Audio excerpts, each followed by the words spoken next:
حاجی چقدر اینجا شلوغ.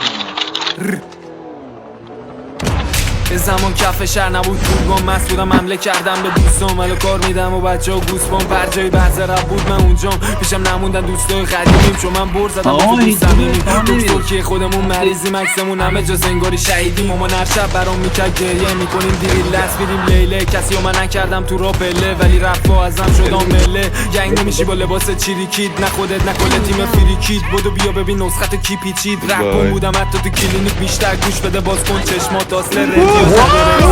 یارو دوانم میکنم اووردوزه که تو خیابون میکنم هدشات با افغانی بیای از در من با دمپایی میام لب دبل جی کار لیکینگ تش میشه لب سر شیر چیه چاق تشی همه سر فرق داره احترام به اوجی با اینکه به مالی براش بوری باید بخونی فاتح رپ فاکونت پاپ بشه تو موزیک همه جا سیس میگیری که میگم فنچابت غول باید پستونک بخوری جا پیستول خودمونی مطا با وانه پول کسی گنگستر نمیشه راه دور چاقا هر شب هر صبح هر روز و یک سر آژیر مامور رو هم میلرزن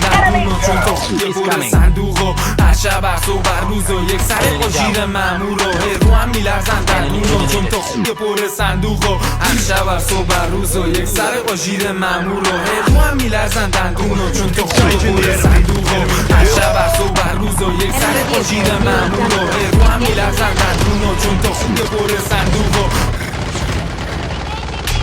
تو دوست داشتی بشم سر برو حداقل بزنم ویولون ولی میسازم دیریل انگلیسی مازندران با من شده شیکاگو همه ترپی و ویزون فوقا بیگناه دنبالت میفته ناجا قسم خوردم واسه نجات آدم و رفیقام گفتم نیارن گیاکا رپ کنه واقعی نداره ترس که فلو بوم دارم قد نوار غزه هنوزم رپ میکنم واسه صلح با اینکه تنم پر جای زخمه لای دورو بریام پشتمون حرفه اینا میخوام منو بکننم خفه میگه رپ فا واسم نقطه ضعفه ولی منو ساکت نمیکنه این دفعه از شیکاگوام فقط رو بالا خوام دنبال کننده فقط بود باراباز خودم پادگان صدام کانادا بهم فوش میدادن جای ماشاءالله شدم پیکاسو مثل پیکاشو شمال اسیدی میباره بارون تو میخواستی بشم دکتر پسرت لجند شده تو خیابون